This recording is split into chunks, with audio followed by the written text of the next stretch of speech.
I hope you are ready for something really cool and fun, because that is what I have in store for you today.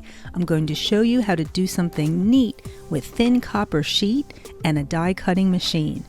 And then later down the road, I will show you how I add solder and turn these pieces into awesome jewelry components. Many of you who do paper crafts or general crafts have a die cutting machine, such as the Cuttlebug that I have here. And I'm going to show you how you can multitask that die cutting machine and do something awesome and new that you will just love. Now, I've gathered my supplies and tools. I have thin roll of copper from the craft store. I have tin cutting shears, and I have 30 gauge copper, which is a little bit firmer. I also have a piece of vintage tin from an old tray, and I'm not really sure whether I'm going to use that or not, but I pulled it out and thought, it's really pretty.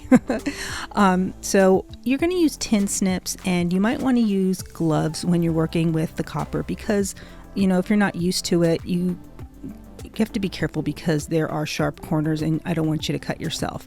So the first thing I'm going to do is I'm going to take my 30 gauge copper, that's my heavier of the two, and I'm just going to cut two pieces so I have a manageable size to work with. And then I'm going to take my thinner copper, which is like embossing copper, and I have a piece in the container that is already cut, and I'm just going to cut that in half, and it's a little wrinkled, but that's okay. So the first thing I'm going to do is I'm going to clean the copper. Now, I made a video previously about how to clean copper very quickly and easily, and I'll link that above. But to show you quickly, I'm going to use some white vinegar and some salt. I'm going to mix that up, and I'm going to put my copper in there just for a couple minutes, maybe 2 or 3 minutes, and that's going to take off all of the tarnish.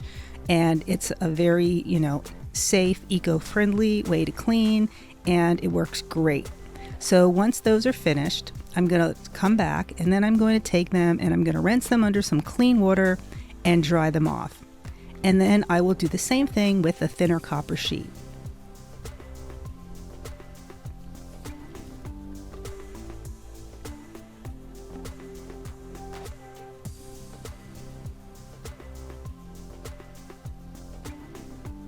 I used a water bottle and a towel to smooth out the thinner copper, just to get some of the big creases out of it. Now here's my Cuttlebug, and it has suction to the bottom, so when you open the side panels at the same time while the machine is sitting flat against the table, it will suction it down to the table to make it nice and firm. So I'm going to show you that now. These come with all different types of dies and folders that you can use for embossing.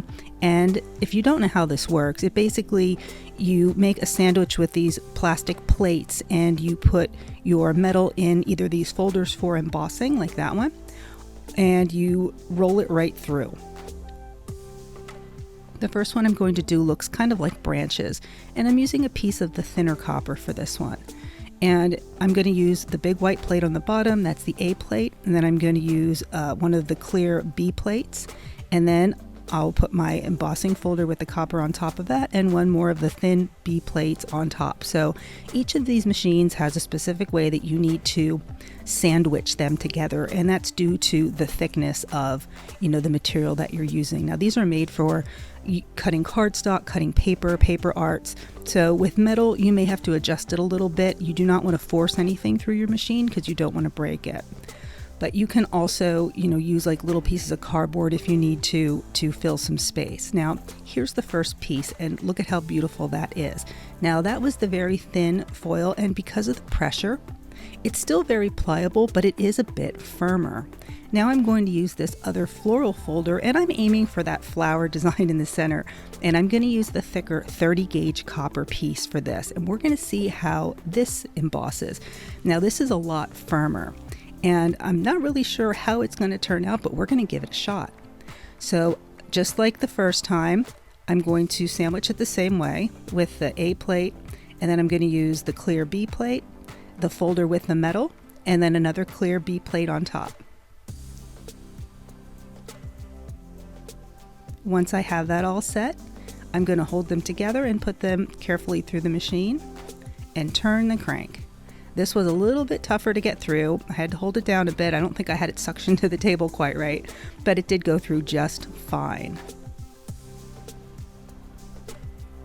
Let's take a look and see how it worked.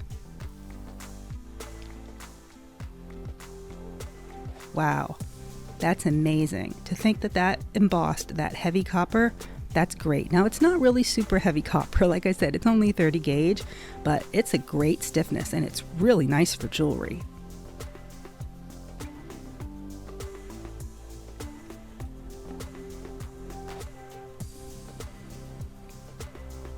I'm going to try the other thin piece of copper I have with this pretty daisy chintz-like floral embossing folder. Again, I sandwiched it together the same way, and we're going to run it through and see how this turns out.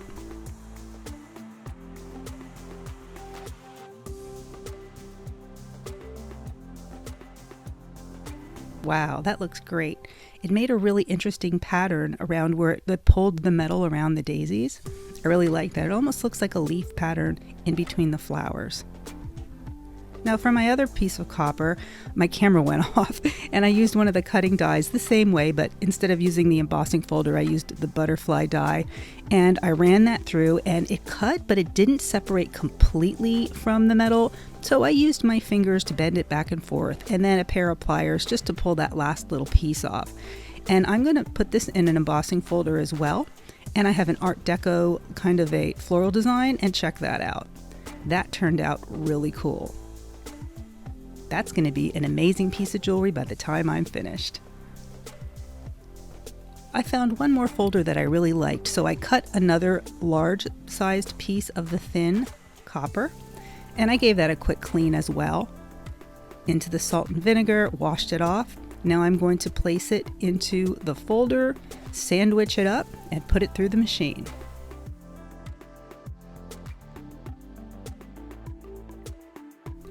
I'm eyeing this one and I think it might make a beautiful cuff bracelet.